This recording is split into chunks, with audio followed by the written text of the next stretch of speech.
Olá, meus caríssimos alunos deste curso de Rudimentos de Filosofia do Direito. Comecemos a nossa aula, se não me engano, de número 7. Sou ruim de contagens aí de aulas, ok? Eu acho que é a aula de número 7. Estamos aqui na questão do direito e da justiça, como o direito se relaciona com a justiça, e essa aula vai ser muito aprofundada sobre este tema, a relação entre direito e justiça. Para começarmos, vamos rever alguns conceitos os quais nós já estudamos outrora. Nós vimos que o juspositivismo radical é aquele para o qual as leis injustas, mesmo sendo injustas, continuam sendo leis. Por quê? Porque se nós pegarmos aqui... Opa, um momentinho. Se nós pegarmos aqui a escada pontiana, onde o primeiro degrau é a existência, o segundo é a validade e o segundo é a eficácia, nós temos que uma norma injusta para o juspositivismo radical, ela é existente, ela é válida e ela é eficiente. Porque a única coisa que importa para uma norma é que ela seja oficiosa, ela goze de oficiosidade. Em outras palavras, para que uma norma exista, seja válida e seja eficaz, a única coisa necessária é que ela, para existir, tenha cumprido os requisitos formais, legais, para a sua criação. Ou seja, o Estado a tenha criado por meio de um legislador, por meio de técnicas legiferantes que são garantidas por lei. Então, é a lei que justifica a existência da lei, para o juspositivismo radical. Já o juspositivismo moderado, ele vai falar o seguinte, olha, tudo bem, a oficiosidade garante a existência da lei. A oficiosidade também garante a validade da lei. Mas a oficiosidade não garante a eficácia da lei. Lembram-se do brocardo latino? Lex injusta non est lex. Quem falou foi Santo Tomás de Aquino. Radbruch vai falar que a lei extremamente injusta não é a lei? Pois bem, para o juspositivismo moderado, nós teríamos aqui a existência e a validade, a oficiosidade garante isso, mas a eficácia da lei, ou seja, ela funcionar ou não no seio de uma sociedade, vai depender de algo para além da sua oficiosidade, que seria o seu critério de justiça. A lei é justa, ou a lei é extremamente injusta, ou a lei é injusta. Então a eficácia vai depender de fatores exógenos à oficiosidade. Esse é o juspositivismo moderado, ok? Não radical.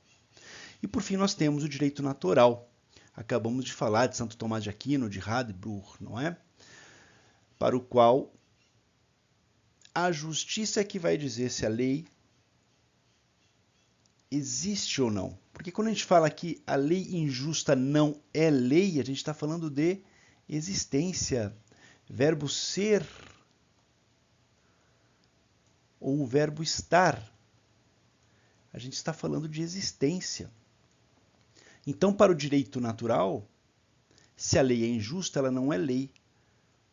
A existência da lei está relacionada à justiça, algo para além do direito. Esse é o direito natural. Okay?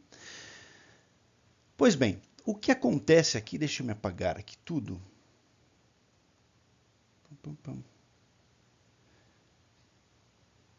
O que surge dessa ideia que a gente acabou de ver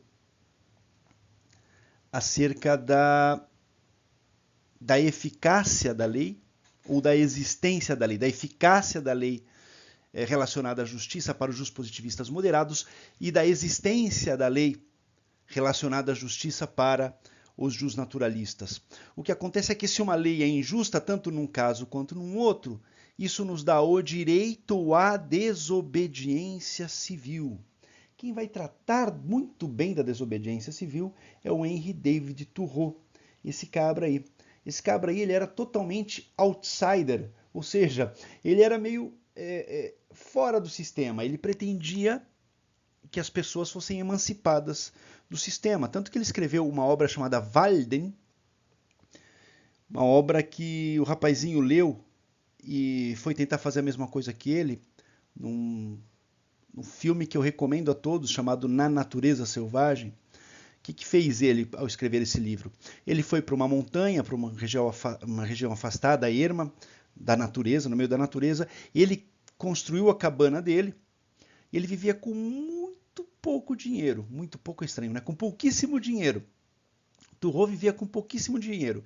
Então ele demonstrou que era possível viver e ter uma vida plena, uma vida rica em seu sentido ético, em seu sentido moral, em seu sentido estético, com pouco ou nenhum dinheiro. A ideia dele era emancipar as pessoas do sistema financeiro. E para além do sistema financeiro, ele também pretendeu a emancipação das pessoas em relação ao próprio direito. Aí ele trata na obra Desobediência Civil sobre isso.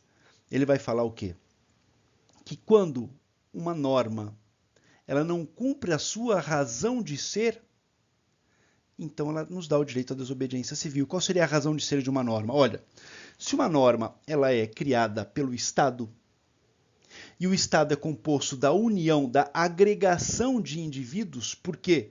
Seja porque os indivíduos escolheram isso por meio de um contrato social tácito, temos os pensadores aí iluministas falando sobre isso, seja porque o ser humano é um homem gregário por natureza, um zoon politikon, um homem, um animal político, segundo Aristóteles, o fato é que a união dessas pessoas é que forma o Estado.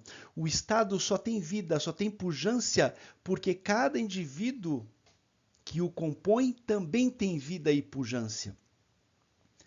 De modo que, se esse Estado ele toma uma vida independente da vida e da pujança dos indivíduos, chegando a atacar os indivíduos ele próprio, transformando-se naquilo que Thomas Hobbes chama de o Leviatã, um animal grotesco que nos protege, mas nos protege porque nos engole, porque se alimenta de nós mesmos. Se ele faz isso, se ele ataca os indivíduos que o compõem, então nasce o direito à desobediência civil, a desobedecer às regras que estão atacando os próprios indivíduos que compõem o Estado. Regras estatais que atacam os indivíduos que compõem o próprio Estado. Muito interessante isso, né? Pois bem, mas para Thoreau não é qualquer desobediência que é a desobediência civil. A desobediência civil, para ser como tal, ela precisa estar aqui, ser pública, precisa ser pacífica, veja só, pacífica, precisa ser voluntária, não adianta nada obrigar o outro a desobedecer civilmente, tem que ser voluntária e tem que ser praticada por um grupo de pessoas. Contra o quê? Contra leis injustas. Sendo a injustiça, isso que eu acabei de explicar, o Estado composto por pessoas atacando as próprias pessoas que o compõem. Perfeito? Essa é a ideia básica de desobediência civil. Mas, de outro lado da desobediência civil, nós tínhamos Sócrates. Sócrates, um homem feio, baixo, forte sim, mas feio e baixo, guerreou algumas guerras para a cidade-estado Atenas, um ateniense nato, portanto cidadão ateniense. Ele começou a causar muitas discórdias porque ele questionava. O oráculo de Delfos disse a ele mesmo que ele era o homem mais sábio de Atenas. E a única coisa que ele sabia é que ele não sabia nada e por isso ele questionava. Por exemplo, as pessoas falavam, isso não é justo. Ele, tá bom, mas o que é justiça? E as pessoas explicavam o que era justiça, ele, tá, mas... E começava a questionar. E as pessoas acabavam sendo expostas, desnudadas. E esse desnude das pessoas mostrava que elas, de fato, não tinham conhecimento acerca daquilo que elas juravam conhecer. A exemplo do que é justiça, então. Já que uma coisa é justa ou injusta, o que é justiça? E ninguém sabia respondê-lo. E ele fazia isso com tudo, com absolutamente tudo, e com todos, com absolutamente todos. Ele se dizia um parteiro das ideias. Daí vem a ideia maiêutica. Maiêutica vem do parto, né? Maiêutica é parto, maiêutica socrática, o parto das ideias por meio dos questionamentos socráticos, né? A mãe de Sócrates, ela era parteira e ele dizia: enquanto minha mãe pare as crianças, dá à luz as crianças, eu sou um parteiro, eu dou à luz as ideias por meio dos meus questionamentos. Daí a questão da maiêutica socrática. Fato é que essa maiêutica socrática trazia amizade e também trazia muitas, mas muitas inimizades. Afinal de contas, não são todos, na verdade são muito poucos, aqueles que veem algum regozijo e algo de positivo ao terem a sua ignorância exposta ao clarão do sol. Não é? Sócrates dizia que ele preferia perder um embate filosófico do que ganhar, porque quando ele ganha, ele reforça aquilo que ele já sabe, e quando ele perde, ele aprende algo novo. Então veja só a grandeza deste homem, né? E fato é, resumindo a história, que esta grandeza causou muita inimizade, de modo que Sócrates fora processado, fora julgado e fora condenado à morte. Então ele teria que beber um copo de cicuta, um veneno fortíssimo, como pena capital. Lógico que as acusações foram infundadas, etc., né? E poder-se dizer que foi um processo cujo deslinde, cujo final não foi justo. Ele foi injusto. E dada essa injustiça, um dos amigos, para não dizer discípulos de Sócrates, chamado Críton, vai até ele na prisão e faz uma proposta. Isso está descrito num livro, Platão, se eu não me engano, são 28, mais que 20, acho que são 28 diálogos, né? Livros platônicos sobre os diálogos de Sócrates. E está no livro 4, Diálogos 4 esse, né? O nome do livro, do opúsculo é Críton, porque ele vai conversar com Críton. Então, Críton, consciente de que Sócrates fora julgado de modo injusto, fora condenado de modo injusto, vai até Sócrates e diz: Sócrates, amigo meu, presta atenção no que eu vou te falar. Tu não precisas morrer. Tu podes sair daqui e ir para outra cidade. Tu serias muito bem-vindo em Tebas. Tu podes se estabelecer lá e passar o resto dos seus dias ali. E isso não teria nenhuma dificuldade dele deixa transparecer que ele já havia conversado, inclusive com os seguranças ali daquele claustro onde estava Sócrates, e os seguranças, por terem pego alguma afeição a Sócrates, era daqueles que gostavam, né, de ter a ignorância exposta à luz e assim aprendiam alguma coisa. Então eles se afeiçoaram a Sócrates e eles não se oporiam, eles facilitariam a fuga de Sócrates. Aí Sócrates, com a sua maiêutica, começa a mostrar para Críton por que ele não fugiria. É bastante filosófico, bastante denso, muitíssimo interessante. Recomendo a leitura, Diálogos 4, Críton, de Platão. O cerne da coisa é o seguinte, ele fala para Críton: Críton, imagine que Atenas pudesse conversar comigo. Ela diria o seguinte para mim: deixe-me te entender, Sócrates. Quer dizer que, graças às minhas leis, às minhas regras, tu nasceste de pai e mãe. Tu foste criado em Atenas. Tu foste bem criado em Atenas. Tu foste alimentado por Atenas. Tu foste educado por Atenas. Tu te tornastes um ser humano virtuoso pela sabedoria que as leis de Atenas garantiram que você desenvolvesse. E até então, essas leis são válidas. Agora, quando essas mesmas leis te julgam, te punem, te condenam à morte, essas leis não são mais válidas? Que história é essa, Sócrates? E assim, exatamente assim, ele demonstra para Críton que as leis, mesmo sendo injustas, são importantíssimas e devem ser respeitadas. Porque se você desrespeitar uma lei injusta, você estaria a um passo de desrespeitar todas as leis justas. embate entre desobediência civil e respeito civil. O embate entre Henry David Thoreau e Sócrates foi o que acabamos de fazer. A solução final, quem dá é cada um de nós, ok? Vamos prosseguir com os nossos estudos. Pois bem, eu quis mostrar para vocês, com essa ideia de Sócrates principalmente, que a relação entre direito e justiça, ou seja, entre as normas do nosso mundo físico aqui, criadas pelos seres humanos, e a justiça, o ideal de justiça, essa relação normalmente não é pacífica. E um exemplo prático da nossa contemporaneidade, do pós-guerra, foi o Tribunal de Nuremberg, o Tribunal de Exceção, que foi criado para julgar não só os crimes da Segunda Guerra Mundial, mas os crimes praticados pelos nazistas, desde que ascenderam ao poder na Alemanha.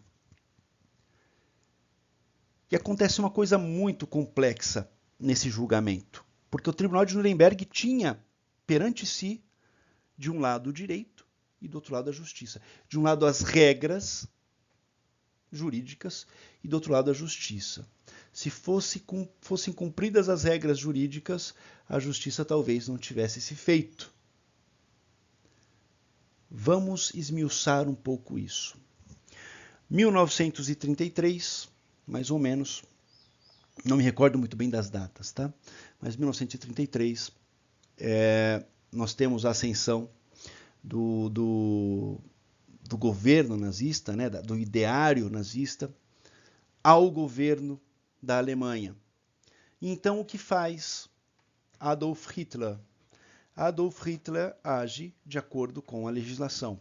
E isso era, pessoal, tem que ficar muito claro, era um espírito de época. No começo do século passado, ou seja, no começo do século XX, a tendência era uma tendência justpositivista, ou seja, era a tendência a entender que o direito estaria baseado nas leis e que as leis é que iriam dar destino ao direito.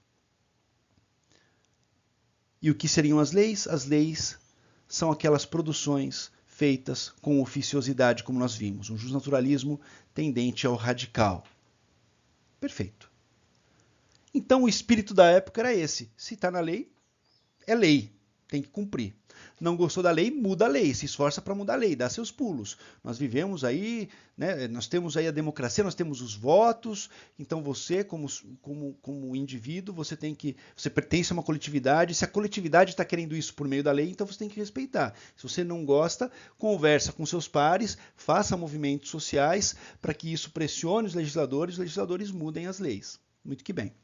O que faz Hitler? Hitler ascende ao poder e dentro das leis, ele dissolve o Regierung, ou seja, o parlamento. Dissolve o parlamento e avoca para si a capacidade de legislar plenamente. Dentro das leis também, o que ele faz? Ele avoca para si a titulação de juiz dos juízes da Alemanha. Ele é a corte superior da Alemanha. Hitler, é a corte superior da Alemanha. Então, ele condensa os três poderes, executivo, legislativo e judiciário, em um só. Não em um só poder, em uma só pessoa, que é ele. E tudo isso dentro das regras. Tá bom? Pois bem, aí o que se dá é um massacre de judeus e de outras minorias que sabemos, 6 milhões de judeus, como dizem, né? É interessante porque isso não se deu assim de uma hora para outra. O que acontece é que eles só queriam expulsar os judeus no primeiro momento. Aí eles têm uma ideia, eles falam, bom, vamos levar os judeus para onde? Tem que tirar daqui e levar para algum lugar. Vamos levar os judeus para Madagascar. Não é? Savanas, um negócio grande, deixa eles lá. Daí eles que se virem lá. Não é mais problema nosso. Ok, como a gente vai fazer para levar? Para passar da Europa para a África, para chegar até Madagascar, eles precisariam passar por um estreito oceânico que era dominado pela Inglaterra. Então o que eles fazem? Nós temos que dominar a Inglaterra para poder fazer isso. Vai, invade a França, vai indo, não consegue invadir a Inglaterra. Não conseguindo invadir a Inglaterra, eles não vão conseguir dominar esse estreito oceânico para levar os judeus até Madagascar. A Operação Madagascar resta frustrada. O que eles fazem então? Olham o mapa, qual outro lugar bom para deixar os judeus? Lugar que é inabitado, para ninguém encher nosso saco. Ah, aqui em cima, Sibéria. Pô, mas Sibéria é 20, 30, 40, 50 graus abaixo de zero. Nós não estamos matando os judeus, nós estamos deixando eles lá. Se eles morrerem ou não morrerem, não é problema nosso. Vamos levar os judeus para a Sibéria. O que a gente precisa fazer? A Sibéria aí está sob domínio, sob os auspícios da Rússia. Vamos invadir a Rússia. Aí eles começam a marcha militar deles de guerra para o Oriente. Eles atropelam a Polônia de uma forma, em pouquíssimos dias, que o mundo olha para aquilo e fala, meu, eles vão entrar com tudo na Rússia, não vai ter para ninguém. A Rússia não vai conseguir segurar, com o exército vermelho deles, não vai conseguir segurar. E outra, o exército vermelho da Rússia, nesse momento, estava no extremo oriente do país, em grande massa, para conter alguns avanços, né, de algumas pessoas que queriam entrar por ali. Eles estavam num conflito no extremo oriente do país. E daí a Alemanha vai pelo ocidente, vai invadindo a Rússia. E eles tentando segurar, tentando conter, o exército vermelho, né, russo voltando, mas não ia dar tempo. Os alemães estavam muito mais próximos de Moscou do que o exército vermelho para proteger. E daí está faltando uns 140, 150 quilômetros para chegar até Moscou, fazem barricadas, Moscou segura, e o exército vermelho chegando, eles não conseguem segurar, está quase não conseguindo segurar. Aí vem uma forcinha da natureza. 2 ou 3 semanas antes do planejado, do normal, vem o rigorosíssimo inverno russo. E aflige de uma maneira surpreendente os alemães que não estavam esperando isso. Primeiro, eles não esperavam que Moscou fosse conseguir segurá-los, como seguraram. E segundo, não esperavam que o inverno ia chegar antes. Eles não estavam preparados para aquele inverno rigorosíssimo. As pessoas começam a morrer no fronte de batalha de frio, congelados. E nisso chega o Exército Vermelho e pronto. Os alemães voltam. Não conseguem tirar do papel o Plano Sibéria. Plano Madagascar falhou, Plano Sibéria falhou. E olha que interessante, eles estavam avançando para o Oriente, interessante, né? Funesto, mas enfim, interessante o conhecimento disso. Eles estavam avançando para o Oriente e, conforme eles iam avançando, eles iam construindo os campos de concentração. Para quê? Seria um lugar onde os judeus se concentrariam, seriam concentrados, e iam de um campo de concentração até outro para chegar na Sibéria e lá ficarem. Quando isso não acontece, quando o plano Sibéria é fracassado, eles procuram uma solução final, Endlösung. Eu tenho um livro, inclusive, deixe-me ver, é do meu professor de doutorado, Daniel Rafecas. Este livro aqui é fantástico, fantástico, conta todas essas histórias. História da solução final, o Endlösung. End quer dizer fim, né? Igual no inglês, e Lösung é solução, o Endlösung, a solução final. Já que falharam os 2 planos de tirar os judeus dos auspícios alemães, dos auspícios geográficos alemães, o que nós faremos com os judeus? Só nos resta uma solução final, o Endlösung. Chegaram a esse Endlösung, a essa solução final. Aí o que era campo de concentração, alguns se transformaram em campos de extermínio. Né? Funesta história, funesta história. Mas o fato é que tudo isso se deu sob a égide da lei. A lei autorizava, tanto é que no tribunal de Nuremberg, quando pegaram os juízes, falaram, por que vocês fizeram isso? Eles responderam, nós só estávamos cumprindo a lei.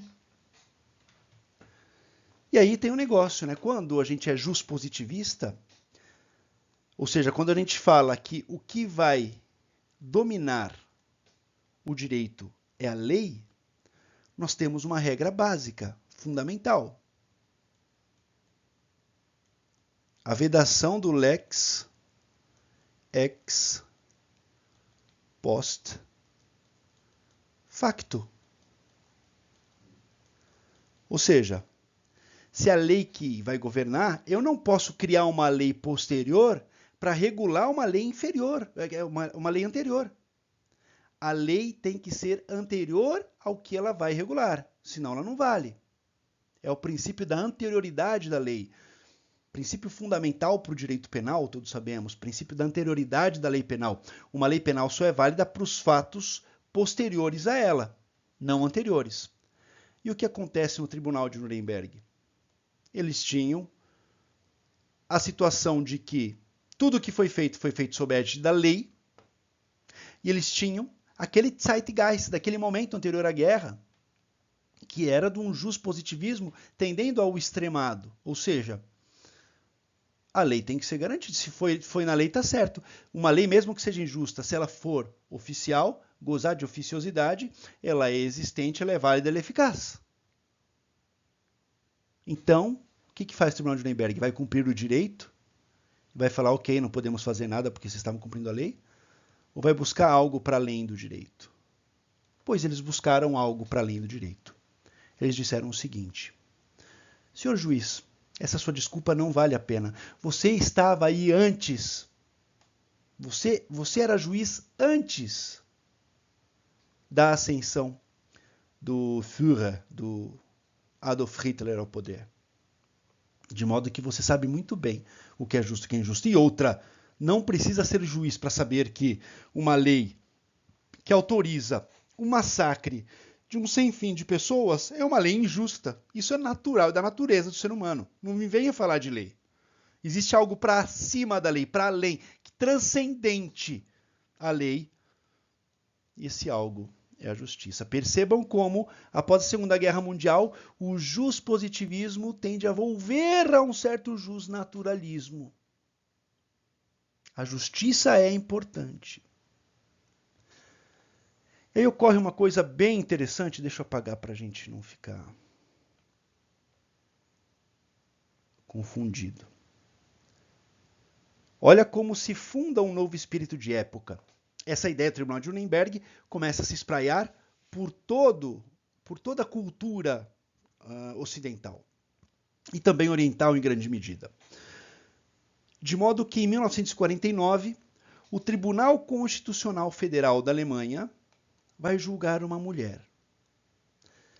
Essa mulher, eu acho que foi em 1943, ou seja, no ápice da guerra, essa mulher entregou o próprio marido aos nazistas, ao governo.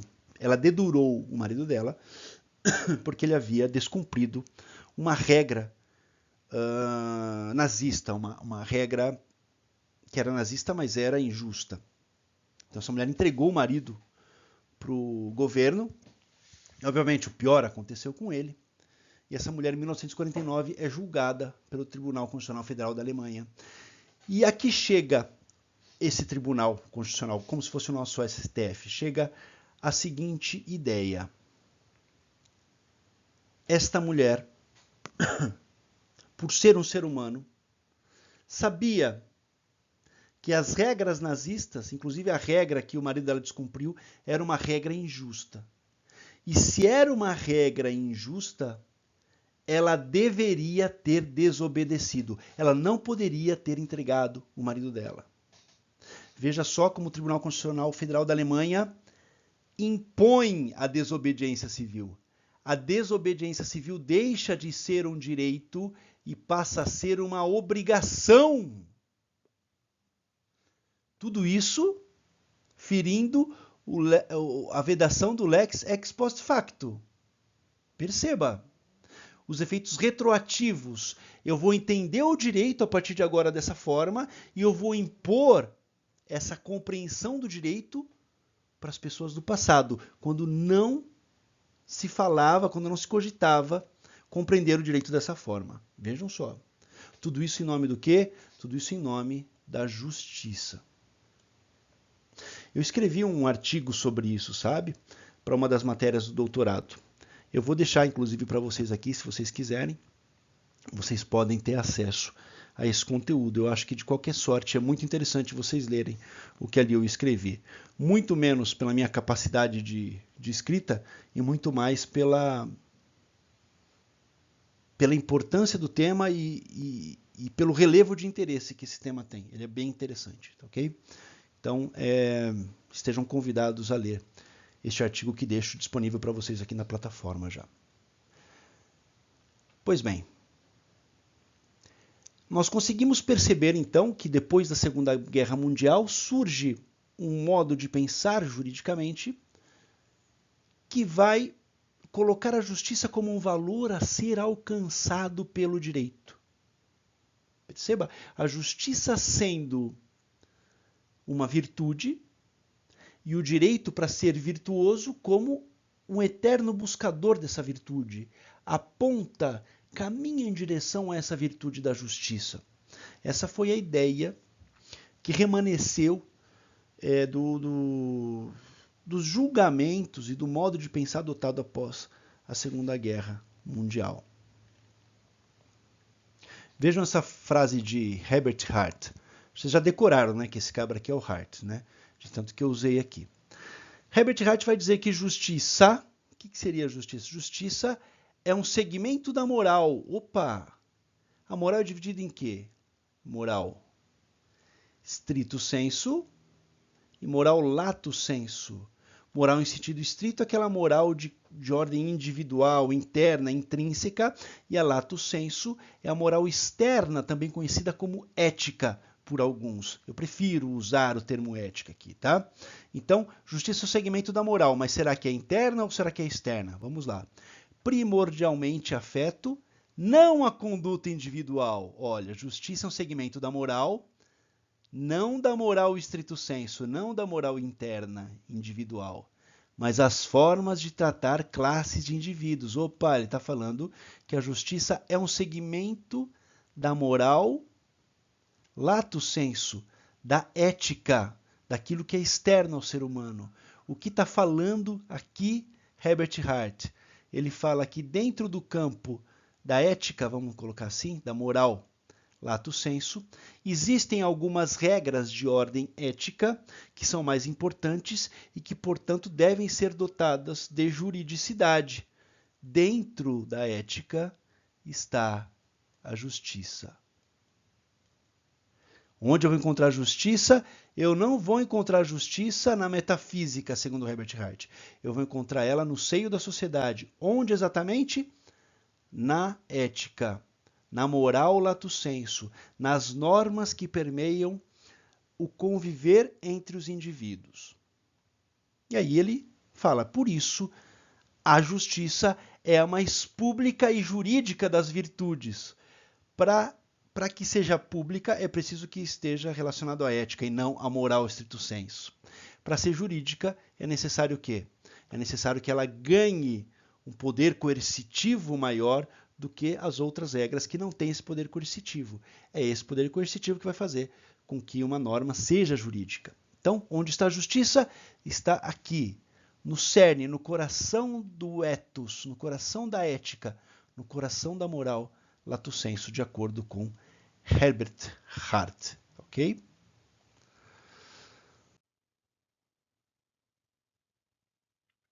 Pois bem, mas existe um pensamento distinto desse. Ele é distinto e ao mesmo tempo interconectado. Vou explicar. Como que seria aplicar o direito de modo justo? Vamos voltar a esses três gigantes. Nós temos à extrema esquerda o Ulpiano, nós temos no centro Santo Tomás de Aquino e nós temos à direita Aristóteles. Nós vamos fazer um passeiozinho no tempo, tá bom? Peguem o seu DeLorean, emprestado com o Dr. Emmett Brown, e vamos viajar no tempo. Vamos viajar até mais ou menos 51 depois de Cristo, quando Ulpiano diz que justiça é a perpétua e constante vontade de atribuir a cada um o que é seu por direito. É o sum quic tribuendum, atribuir a cada um o que é seu. Tá, mas como eu vou saber o que é de cada um para poder atribuir? Vem Santo Tomás de Aquino, peguem o DeLorean, vamos ali alguns alguns 500 anos, 1000 anos na frente, tá? 1200 e alguma coisa, 1238 mais ou menos, nós vamos achar Santo Tomás de Aquino dizendo, tá bom, justiça é o atribuir a cada um o que é seu, só que é necessário um critério.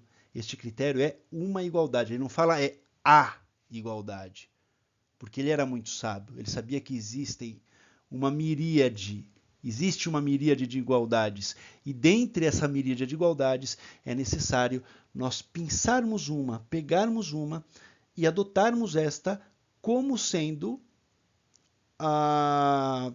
o critério de igualdade e desigualdade, para que nós saibamos o que é de cada um para ser atribuído. Ótimo, agora vamos pegar o nosso DeLorean e vamos voltar lá para 400, 500 a.C., quando Aristóteles vai dizer que igualdade é sinônimo de equidade. Quando ele diz isso, ele está falando que a igualdade não é matemática. A igualdade não é reta, não é estanque, ela é proporcional. A ideia de tratar os iguais como iguais e os desiguais como desiguais, na medida de sua desigualdade. Veja o que nós temos. Nós temos o Ulpiano dizendo que justiça é atribuir a cada um o que é seu. Nós temos Santo Tomás de Aquino falando que é preciso ter uma igualdade como critério para que saibamos o que é de cada um, para fim de atribuir a eles, a este um, a todos nós, o que é de cada um.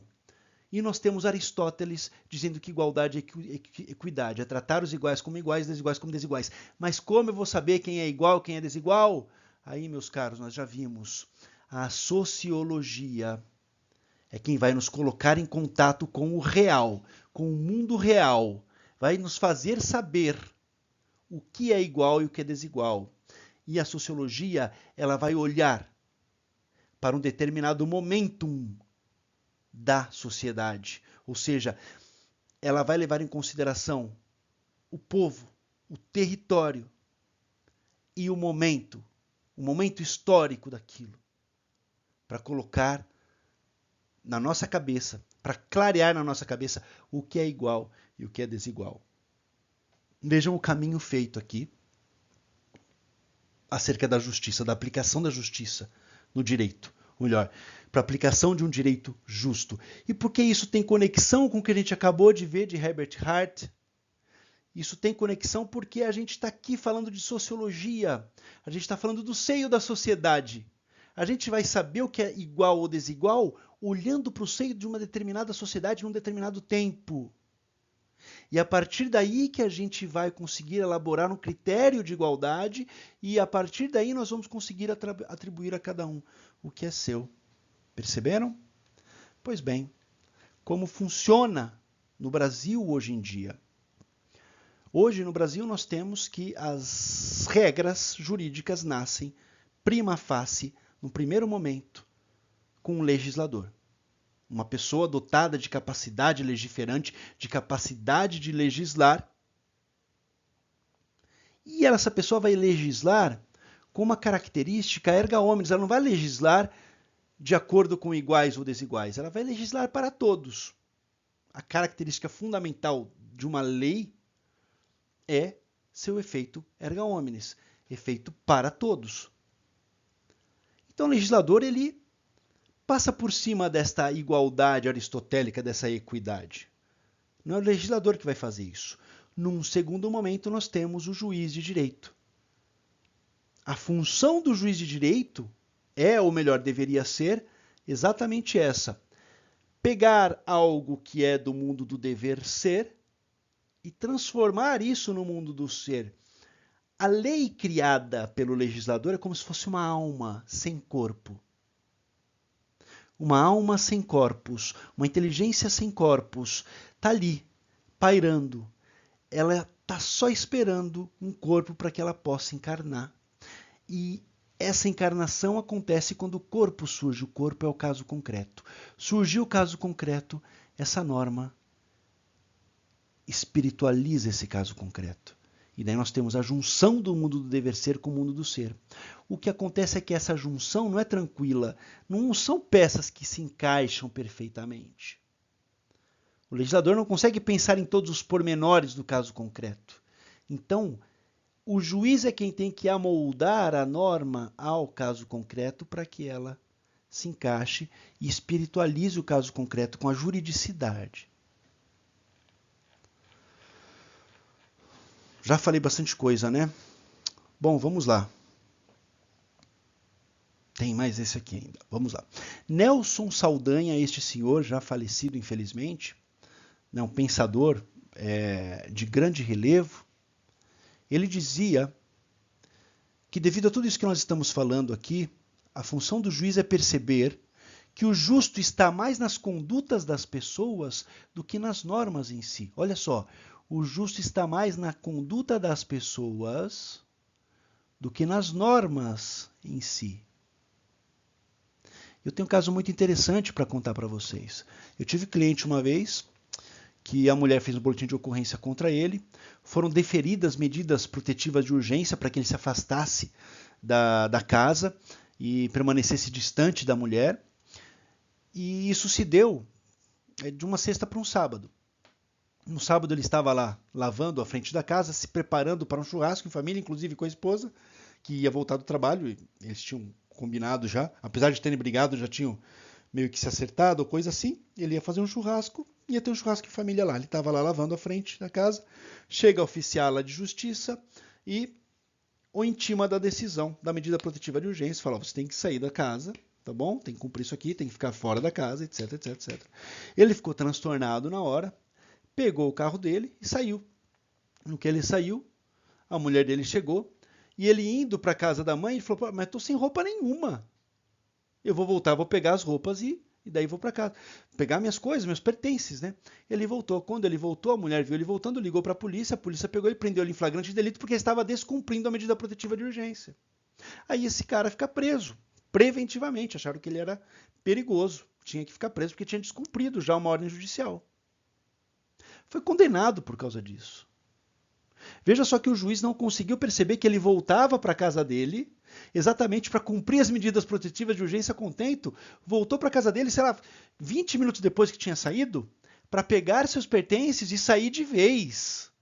Isso ficou comprovado. A própria mulher dele falou que não teve briga nem nada quando ele voltou. Ela só ligou para a polícia porque pensou que ele estava voltando porque estava nervoso. Mas ele estava nervoso? Não estava. Entrou lá e começou a pegar os pertences dele. Nem a esposa dele falando isso fez com que a autoridade judicial, cabeça oca, percebesse que ele estava cumprindo a determinação judicial e não descumprindo a determinação judicial. O que fez a fantástica, ignorante autoridade judicial no caso? Se filiou à lei e não à conduta das pessoas. Se filiou à norma rígida. Não deu espiritualização para o caso concreto, não amoldou a norma ao caso concreto, desprezou o caso concreto e olhou só para a norma. Infelizmente, isso acontece às pencas no Brasil. Vejam como a qualidade das nossas autoridades é horrenda, é péssima. Por quê? Porque na aula de filosofia do direito, ou teve um péssimo professor, que é a maioria dos casos, né? Professor que não é formado em filosofia, o professor que é formado em filosofia, mas não é formado em direito, não consegue fazer essa ponte, essa concatenação exata e não vai ensinar isso para os alunos. Vai ficar só passando slide ali, mandar lerem textos assim que são textos importantes, mas para um primeiranista não faz nem muito sentido. Nós aqui, professores de filosofia do direito, nós temos que fazer a mesma coisa que o juiz, nós temos que espiritualizar a nossa matéria, nós temos que dar vida à matéria, à filosofia do direito, porque ela é vida. Ela é pujante, ela é uma alma em busca de um corpo também. Ou então essas pessoas acham que filosofia é balela e na hora da filosofia do direito assina a lista lá que quando a Bedel passa e vai para o centro acadêmico beber cerveja, jogar truco, jogar sinuca. Entendeu? E são essas pessoas que entram nesses cargos de grande relevo e depois fazem essas cagadas, como eu te falei, como eu vos falei agora. Eu fico revoltado porque, isso é transgredir o básico da lógica, entende? A pessoa não tem o básico da lógica. Como que pode ter passado num concurso de tão grande magnitude, tão complexo de passar? Aí a gente já percebe também, se escancara a grande deficiência dessas provas que não cobram esse tipo de conhecimento aplicado. Eles querem papagaios do poder legislativo, eles querem papagaios das leis, eles querem papagaios dos tribunais superiores, não querem alguém que pense. Como que a gente vai ter um direito real, verdadeiro, baseado na justiça, se as autoridades que estão assumindo os cargos não têm capacidade mínima de pensamento? Outro dia eu vi um rapaz que fez uma sustentação bem filosófica, bem sociológica acerca do caso que ele estava defendendo, e daí o desembargador simplesmente descasca nele, fala, isso aí é bom para você escrever livro de doutrina, tal, isso que só atrapalha o seu cliente aqui nesse ambiente. O que o desembargador está falando quando ele faz isso? Ele está falando, aqui a doutrina não é bem-vinda, aqui o pensar não é bem-vindo, a única coisa que é bem-vinda aqui é essa coisa quadradinha que a gente julga que é o direito. Essa coisa que é um dever ser puro, afasta o ser verdadeiro.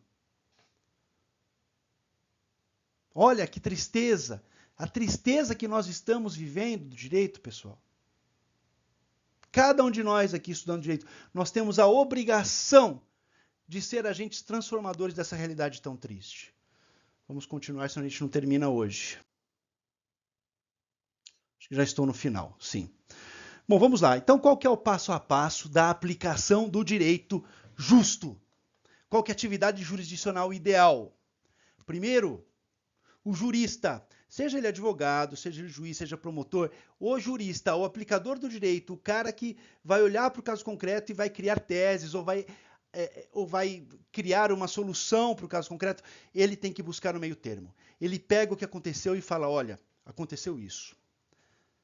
Dentro desse contexto, desse acontecimento, onde que é o extremo do não fazer, o extremo da falta?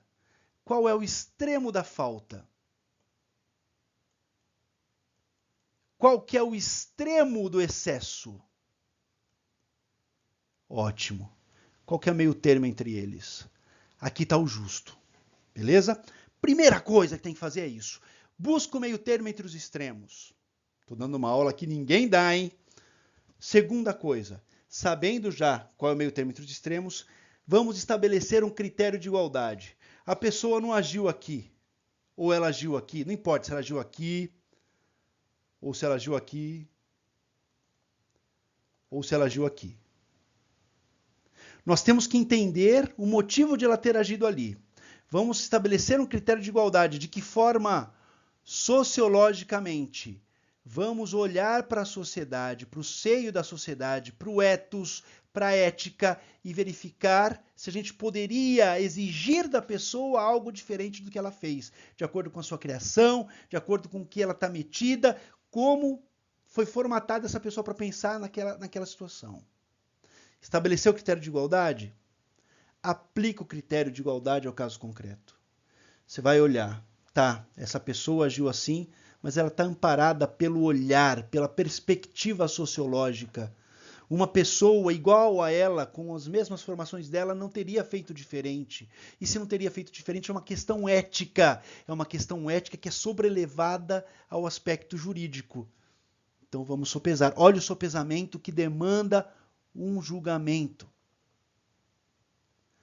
E por fim, vai olhar para o arcabouço de leis que nós temos, para o ordenamento jurídico, e vai verificar se a norma pensada pelo legislador se amolda ao caso concreto.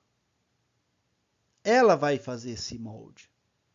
Para isso ela vai ter que saber qual que é a mens legis e a mens legislatores desta regra. Ou seja, ela tem que saber o que pensou o legislador para escrever essa lei. Quando o legislador tem uma ideia, ele vislumbra a possibilidade de uma ocorrência, ele vai legislar para que essa possibilidade seja mitigada ou não aconteça, etc. Né? Essa é a função do legislador. Pensar no que pode vir a acontecer, ou o que está acontecendo e ainda não tem uma solução jurídica, e ele vai criar as leis de acordo com isso. Então, quer dizer que a lei ela vai herdar a genética da compreensão do legislador. Nós temos a mens legislatores, que é a razão de ser de o legislador fazer o que fez, e nós temos a mens legis, que é uma genética dessa mens legislatores. Então tá bom, para que existe essa lei? O que ela quer coibir? Ela se aplica a mens dela? Se aplica ao caso concreto? Ótimo. Essa é a forma de você colocar a norma, amoldar a norma ao caso concreto. Essa é a forma de você espiritualizar juridicamente um caso concreto. Bom, e é por isso que tanto Alexis quanto Herbert Hart falam da diferença entre o observador e o participante do direito. O observador é um historiador. Ele vai olhar para aquilo e vai descrever o que ele vê. O juiz não é só um observador. O juiz é um participante do direito, interno do processo. E ele participa. Por quê? Olha a atividade dele aqui que a gente acabou de ver. Ele é só um observador? Não. Ele está construindo um modo de pensar.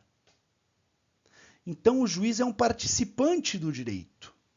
Existem coisas que ele só pode olhar. Por exemplo, o caso concreto. Ele vai olhar para o caso concreto e esse é um juízo de fato, de acordo com Hume, que a gente viu, né? O juízo de fato. O que é para Kant o juízo sintético. Só que a partir desse juízo de fato ele tem que expandir. A questão da sociologia o faz expandir. E essa expansão já é um juízo de valor. O que para Kant é chamado de juízo analítico. O juiz é um participante do direito, portanto, meus caros. Ele participa do direito, ele não é mero observador. Ok? Pois bem, aqui está uma foto do Congresso Internacional dos juízes que agem dessa forma aqui ideal. Aí o Congresso dos juízes que agem, que aplicam o direito de acordo com a justiça. Bacana, né? Piadas à parte, vamos lá. Já na parte final da nossa aula, até porque já está nos 51 minutos, sinto muito, só lamento. Coisas para serem ditas precisam ser ditas, não posso deixar de lado. Vamos lá. É importante, então, ao juiz ter a ideia de equidade. O que em grego é chamado de epikeia, foi chamado de epikeia por Aristóteles. Aristóteles vai falar que o aplicador do direito, o bom juiz, ele não usa a métrica da régua estática. Ele usa a métrica da régua lésbica. O que é a régua lésbica? É a régua de Lesbos. Lesbos é uma ilha grega onde se utilizava esse tipo de régua. Para eu medir, por exemplo, este livro, aliás, um livro fantástico, recomendo, para quem gosta de compreender a ideia de alma, como surgiu a alma, do que é constituída a alma e etc. Esse livro é fantástico, né, de Raquel Gazola de Andrade, Platão, o Cosmo, a Minha Cidade, mas enfim. Uma régua, aqui eu tenho uma régua aqui. Tem uma régua não lésbica, uma régua rígida. Eu consigo ver que este livro aqui, ele tem, vamos ver aqui, ó, 21 centímetros aqui de altura, e aqui a base dele é de 14 centímetros. Mas e se esse livro fosse, deixa eu tentar achar alguma coisa aqui que não seja um livro, ótimo, isso aqui. Eu não vou conseguir medir isso aqui nas suas minúcias com uma régua. Para eu medir isso aqui nas minúcias com uma régua, eu vou precisar tornar isso aqui reto. Então, quando o juiz pega a lei fria, rígida, e quer medir o caso concreto com essa rigidez da lei, ele vai aformosear o caso concreto para que ele fique reto o suficiente para que a régua, que é a regra, que é a lei, possa ser capaz de medir a coisa. Mas essa coisa é meio abaulada. Se eu tiver uma fita métrica, que é a ideia da régua de Lesbos, eu vou conseguir medir, por exemplo, a superfície desse objeto de uma maneira muito mais acertada, muito mais acurada. E é isso, segundo Aristóteles, que é exigido do juiz. O juiz não pode medir com uma régua rígida, ele tem que medir com uma régua lésbica, com uma régua de Lesbos. E, aliás, aqui eu até preparei para vocês que é interessante a gente falar sobre Safo. Por que hoje em dia as mulheres que têm atração por outras mulheres, que se relacionam com outras mulheres, são chamadas de lésbicas, né? Porque na ilha de Lesbos existiu Safo, mais ou menos 600 a.C. Platão falou de Safo. Platão falou que ela era fantástica, ela era fenomenal. Era uma poetisa sem igual. Safo criou em Lesbos algo que só existia na Grécia toda para os homens. Ela criou uma academia feminina de estudos. Elas liam, né, as Ilíadas, liam Homero, liam as grandes obras e discutiam as grandes obras sob a perspectiva feminina. Então, era um conjunto de mulheres que se interrelacionavam, e por isso a ideia hoje de lesbianismo, lésbica, apontar para isso, entende? Não quer dizer que elas ali eram homossexuais, eram homoafetivas. Esse nome é utilizado única e exclusivamente porque Safo criou isso e as mulheres meio que se emanciparam naquele momento. Elas se organizaram entre si, né? Muito interessante essa história. Pois bem, ao contrário da equidade, da epiqueia, nós temos o juspositivismo. O juspositivismo tem o horror, ele é horrendo à equidade. Por quê? A única coisa que vale é a lei. A lei. É a lei que vale. A lei é válida. Se a lei é injusta, no caso concreto, ela ainda é existente, válida e eficaz. Por quê? Porque ela é dotada de oficiosidade, é a única coisa que importa. Então, uma métrica reta, quadrada, incapaz de verificar os pormenores do caso concreto, é a única métrica possível para o juspositivismo. E olha o que diz o Código de Processo Civil, olha como nós somos juspositivistas ainda. O artigo 140, parágrafo único do Código Civil aqui de 2015 e 16, né? O juiz só decidirá por equidade nos casos previstos em lei. O que está fazendo o nosso ordenamento jurídico falando assim, o juiz está proibido de julgar por equidade. Só pode julgar por equidade quando a lei assim o disser, quando a lei assim autorizar. Mas, mesmo assim, hoje em dia, os juízes não agem segundo a lei. Eles têm chamado de aplicação de equidade aquilo que eles acham que é certo. Os preconceitos, as preconcepções deles estão sendo adotadas como se fossem julgar por equidade. E eles já ultrapassaram isso aqui faz tempo. Os juízes, muitas vezes, mal citam os artigos de leis nos quais eles se baseiam. Isso acontece muito em segundo grau, porque eles não querem fazer com que a pessoa tenha a possibilidade de adentrar com recurso especial, recurso extraordinário, por uma utilização de lei errada, desarrazoada pelo juízo. Então eles vão somente no que eles chamam de equidade, mas que na verdade não é equidade. Acabamos de estudar o que é equidade. É por isso, por essa ideia de equidade errada, que nós vemos hoje falta de motivação das decisões judiciais. Motivação é diferente de fundamentação. Fundamentação é dizer que dispositivo legal ampara aquele julgamento, aquele julgado, aquela decisão. E motivação é dizer o que levou o juiz a entender aquilo. Não existe motivação, e quando existe a motivação é paupérrima, na maioria dos casos. Há raras exceções, mas são realmente raras, tá bom? Falta motivação, falta racionalidade. Muitas vezes as coisas, 1 mais 1 são 7. Não, são 2, excelência. São 7, e se não gostou, vá para os tribunais superiores. Não tem racionalidade, não tem lógica. Você percebe uma falta de intelecção do caso concreto nas decisões. Tudo isso por quê? Porque o que tem se feito é a vontade do legislador.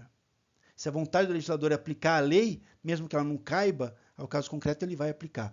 Se a vontade do legislador é superar a lei, mesmo que a lei seja aplicável ao caso concreto, ele vai superar e vai chamar tudo isso de equidade. Vai conspurcar a ideia de equidade, a ideia de epiqueia, dessa forma tão grotesca, horrenda, né? Infelizmente, é o que nós temos vivido nos dias de hoje. Pois bem, meus caros, com a aula de hoje nós terminamos a primeira parte do nosso curso, que é Direito, Moral e Justiça. Restam-nos ainda as correntes jusfilosóficas, o estudo das correntes jusfilosóficas e o estudo, se der tempo, da interpretação jurídica. Na próxima aula nós começamos com as correntes jusfilosóficas, tá bom? Muito obrigado pela atenção. Desculpa por ser uma aula um pouco extensa, mas não tem como ser diferente. Um grande abraço. Fiquem bem. Até a próxima.